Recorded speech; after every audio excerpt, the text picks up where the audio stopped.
जन जागृति साक्षरता अभियान में आपका स्वागत है।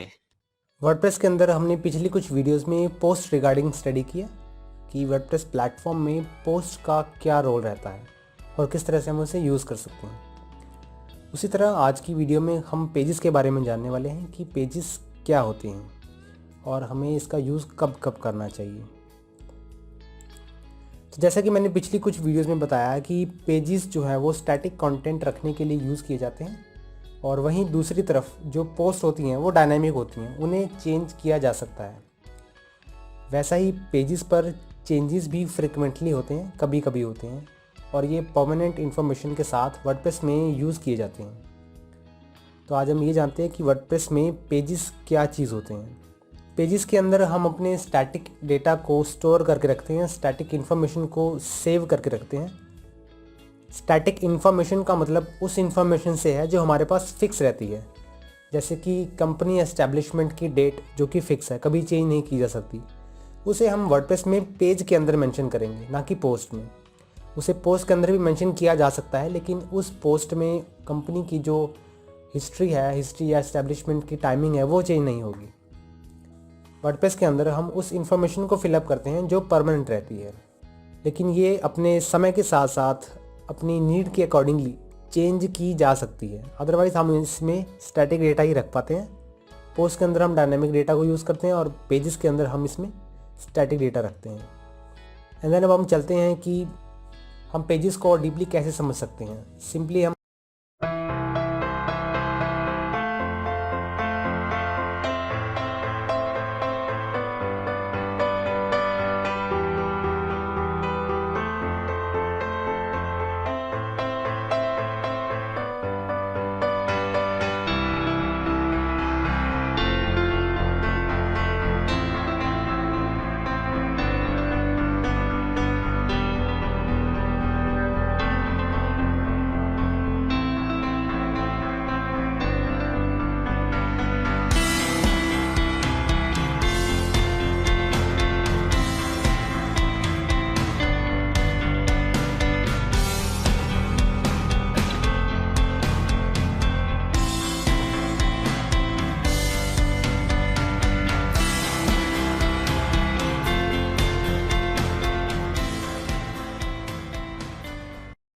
कंपैरिजन करके चेकआउट कर सकते हैं पेजेस और पोस्ट के बीच में, कि पेजेस और पोस्ट में कंपैरिजन से हमें जैसे पोस्ट को समझा था वैसे ही आज हम इस वीडियो में पेजेस को समझने वाले हैं। सबसे पहले मेरे पास यहाँ पर पेजेस अवेलेबल है एंड पोस्ट अवेलेबल है। पेजेस के हम बारी बारी से ऑप्शंस इसमें वर्कआउट करने वाले हैं। सबसे पहला ऑप्शन जो कि पेजेस का एक मेन फीचर कहा जा सकता है कि ये पेरेंट चाइल्ड रिलेशनशिप के अंदर ऑर्गेनाइज होते हैं। इनमें रिलेशन होता है, किसी भी पेज का दूसरे पेज से जो रिलेशन रहता है वो पेरेंट चाइल्ड का रहता है। वहीं दूसरी जगह जो पोस्ट होती हैं वो कैटेगरीज और टैग्स में डिवाइड होती हैं, यानी कि एक पर्टिकुलर पोस्ट को बनाने के बाद हमें उसे ऑर्गेनाइज करने के लिए कैटेगरीज का यूज़ करना पड़ता है, टैग्स का यूज़ करना पड़ता है, ताकि सर्चिंग के समय हम उसे देख पाएँ। उसके बाद पेजेस में हम ये देखते हैं कि हमारे पास इसमें ऑथर नेम जो है वो हिडन रहता है। यहाँ पर ऑथर का मीनिंग उस पर्सन से है जो पर्सन उस पेज को पब्लिश करता है, और काफ़ी रेयर पेजेस मैंने ऐसे देखे हैं कि जिसमें ऑथर का नाम लिया गया हो या ऑथर की पूरी डिटेल हो। वहीं दूसरी जगह जो पोस्ट है, पोस्ट सॉर्ट होती है ऑथर वाइज कि किस ऑथर ने, किस पर्सन ने पर्टिकुलर पोस्ट को वर्डप्रेस में पब्लिश किया है। उसके बाद नेक्स्ट पॉइंट जो कि पेजेस के अंदर है, पेजेस के अंदर किसी भी तरह की डेट मेंशन नहीं होती कि इस पेज को पर्टिकुलर डेट पर बनाया गया हो, जबकि ऐसा पोस्ट में होता है। पोस्ट हमेशा डेट वाइज बनाई जाती है और पोस्ट के अंदर डेट मेंशन भी होती है, ताकि सर्च करने पर हमें आसानी हो सके कि हमने पर्टिकुलर डेट पर कौन कौन सी पोस्ट पब्लिश की थी। लेकिन ऐसा पेजेस के सेक्शन में बिल्कुल नहीं है। उसके बाद हमारे पास पेजेस सेक्शन में कमेंट ऑफ रहते हैं बाय डिफ़ॉल्ट, मतलब कोई भी व्यक्ति पेजेस के बिलो में किसी भी तरह का कमेंट नहीं कर सकता। हाँ, ये वर्डप्रेस में एक फैसिलिटी है कि अगर हम उसमें कमेंट ऑन करना चाहें तो वो कर सकते हैं, लेकिन बाय डिफ़ॉल्ट ये कमेंट्स ऑफ रहते हैं।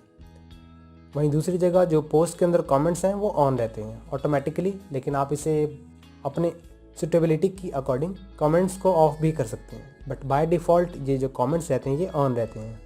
उसके बाद मैं पेजेस और पोस्ट में एक डिफरेंस आपको देना चाहूँगा, जो कि मैंने अभी स्क्रीन पर मेंशन नहीं किया, मैं जस्ट आपको ओरली बता देता हूँ कि जो पेजेस होते हैं वो हमेशा वेबसाइट के नेविगेशन मेन्यूज़ में पाए जाते हैं, फिर चाहे वह फुटर का मेन्यू है, चाहे टॉप बार का मेन्यू है, चाहे मेन मेन्यू में।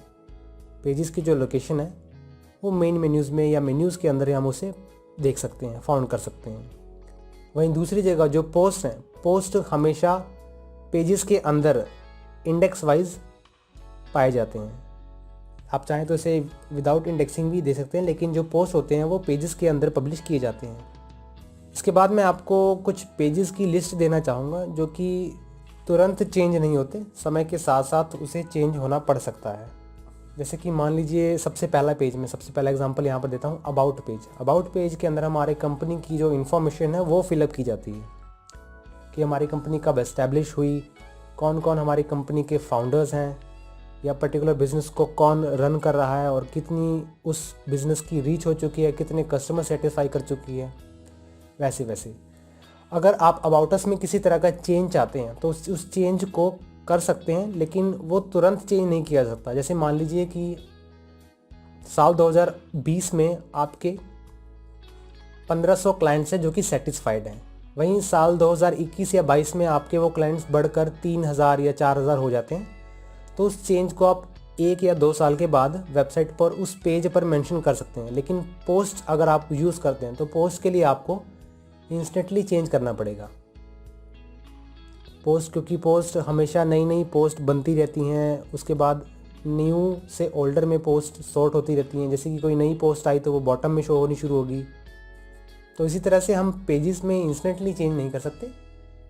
इन्फॉर्मेशन बढ़ने पर अगर मैं पेजेस पे कुछ मेंशन करना चाहता हूँ तो वो कर सकता हूँ। सेकंड नंबर पर मेरे पास है कॉन्टैक्ट का पेज। कॉन्टैक्ट पेज में भी हम ज़्यादा कुछ चेंज नहीं करते, डे बाय डे इसमें चेंजेस नहीं चलते। इसमें सिर्फ वही चेंजेस चलते हैं जैसे कि अगर किसी ने कॉन्टैक्ट इन्फॉर्मेशन चेंज करवाने के बारे में बात की, या कोई नंबर अपडेट किया, कोई ईमेल अपडेट किया, कोई फ़ोटो, या कोई ऐसी चीज़ जो कि कॉन्टैक्ट रिलेटेड है बिज़नेस के, इन पेजेस पर वो इन्फॉर्मेशन फिलअप होती है और इन पेजेस को फ्रिक्वेंटली चेंज नहीं किया जा सकता।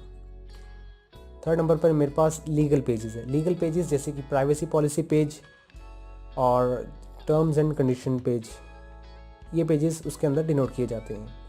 प्राइवेसी पॉलिसी पेज के अंदर हम उन इन्फॉर्मेशंस को फिलअप करते हैं जो कि हमारे बिज़नेस की पॉलिसीज़ रिगार्डिंग है। आप अपनी पॉलिसीज़ अपडेट करने पर उस पेज पर भी अपडेट कर सकते हैं, लेकिन डे बाय डे इस पेज पर भी किसी भी तरह का चेंज नहीं रहने वाला। और सेम ऐसा ही टर्म्स एंड कंडीशंस पेज के साथ है। इसमें आप इंस्टेंटली चेंज नहीं कर सकते, आपको उसमें चेंज करने के लिए आपकी पॉलिसीज़ अपडेट करनी पड़ेगी, आपकी कंडीशंस। लेकिन डे बाय डे जो चेंजेस रहने वाले हैं वो इनमें से किसी भी पेज पर नहीं रहने वाले। पर दूसरी तरफ पोस्ट पर आप डे बाय डे पोस्टिंग कर सकते हैं, डे बाय डे आप कोई नया पेज भी क्रिएट कर सकते हैं। तो ये चीज़ें इसमें इनबिल्ट हैं। तो ये मेरे पास लिस्ट है उन पेजेस की जिसमें फ्रीक्वेंटली चेंज नहीं किया जा सकता। वर्डप्रेस में पेजेस को बनाते समय आपको एक बात ज़रूर ध्यान में रखनी है कि जब भी आप किसी पेज को क्रिएट करें तो उन पेजेस को आप वेबसाइट पर इन मेन मेन्यूज़ की जगह या किसी अदर जगह पर जहाँ पर मेन्यूज़ अवेलेबल हो वहाँ पर ज़रूर मेंशन करें, क्योंकि जो पेजेस हैं वो ये रिक्वायरमेंट मांगते हैं कि उन्हें किसी भी तरह से मेन्यूज़ में दिखाया जाए। अगर बैकएंड पे कोई पेजेस होगा तो विजिटर्स को फाइंड करने में थोड़ी मुश्किल हो सकती है।